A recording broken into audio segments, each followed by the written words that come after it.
Hi, everybody. Fantasy MLB On Deck. This is Austin, as always, helping you out, being an advocate here for fantasy baseball preparation.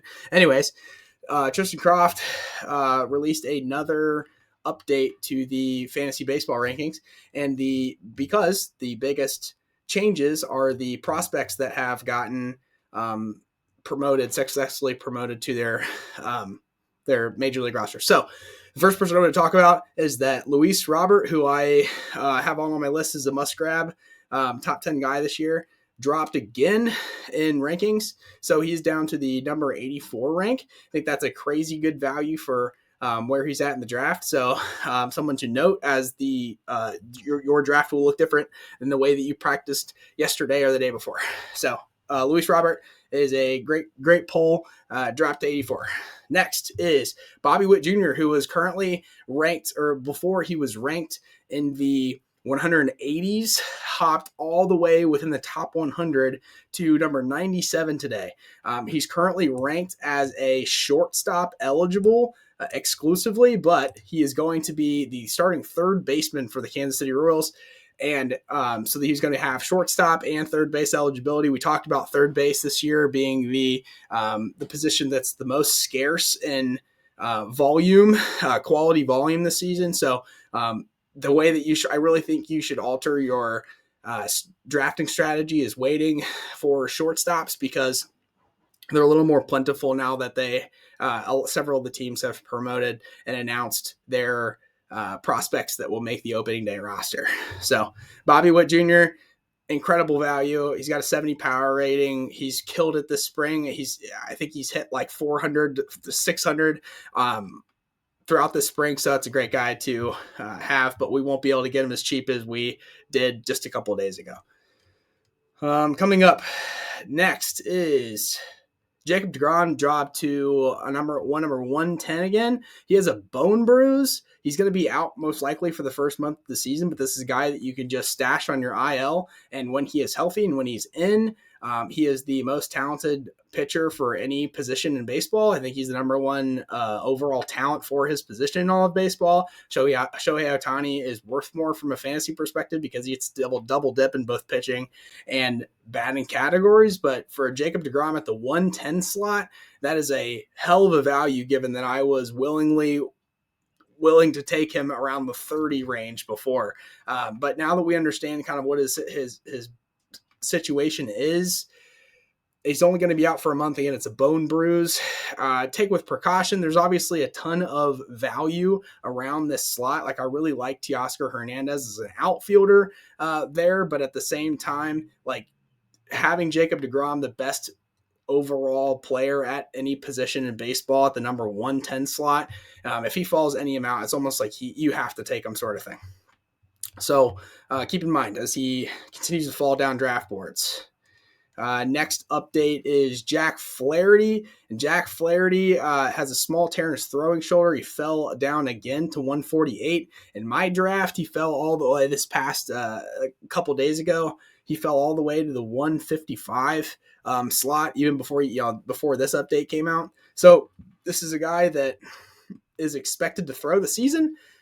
He's a dude that whenever he takes the mound, he is one of the more consistent players in baseball at his position. So it's another guy that you kind of load up on your IL and know that if you draft him now, you can immediately slot him into your IL. So there's really no waiting period of them putting him on IL. He's already there. So it's kind of a long-term move. If there are better players around, obviously don't mess with the guys that are already hurt. But Jack Flaherty dropped again. Spencer Torkelson had a huge bump up to the 150 slot, and that's because he already has been announced as the everyday opening first baseman for the Detroit Tigers, who are going to be a lot better than they have been over the last couple of years. He has a 70 power rating with a 65 contact rating.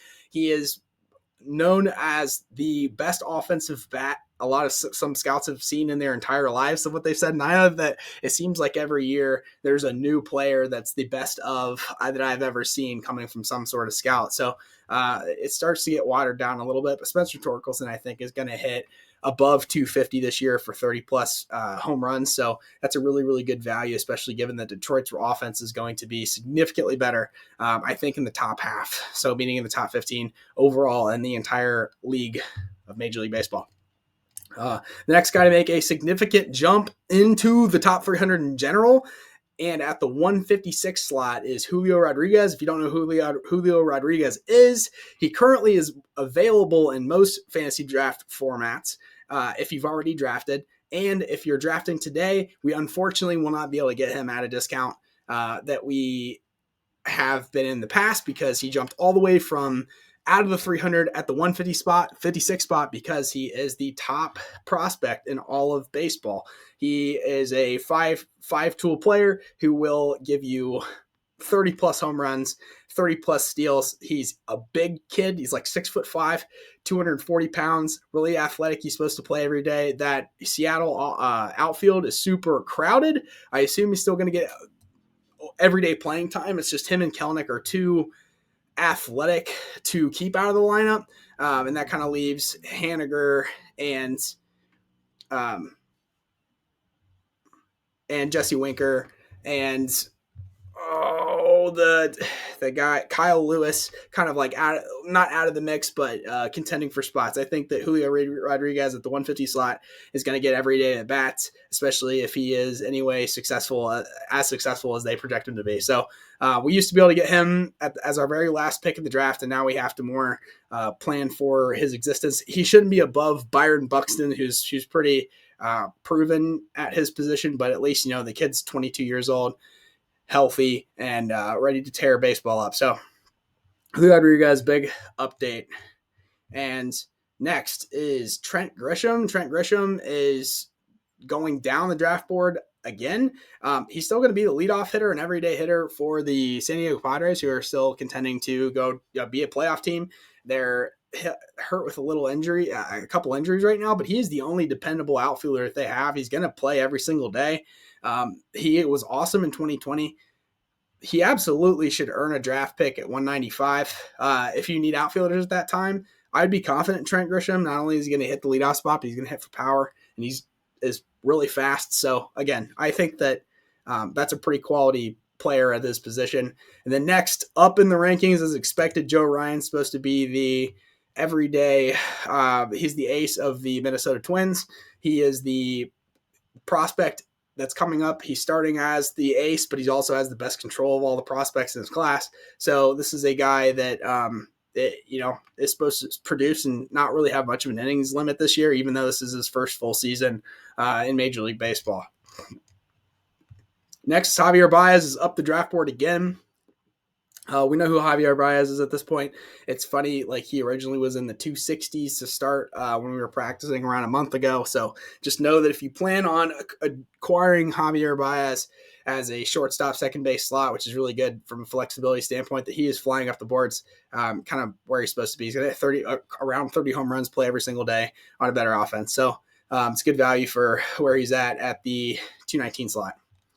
And then next is Tanner Houck is flying up the draft board again. Now he's up to 239. This is a guy I always make sure that I come away with. I reach for him. In the past, I've reached for him pretty far. But, he's going to be successful. He's going to probably be the fifth guy in the rotation to start. But his K/9 is so good, and his ERA has been good. His only thing in the past is that he's only been able to pitch for 5 innings max in the past. So we really don't know what his potential is for a full game. They pull him at 40 pitches, 60 pitches. So this season he won't have any restrictions. We'll see how he does. But I think that he's going to be an all-star, whether it's this year or 5 years from now. I think that he's got all the talent in the world.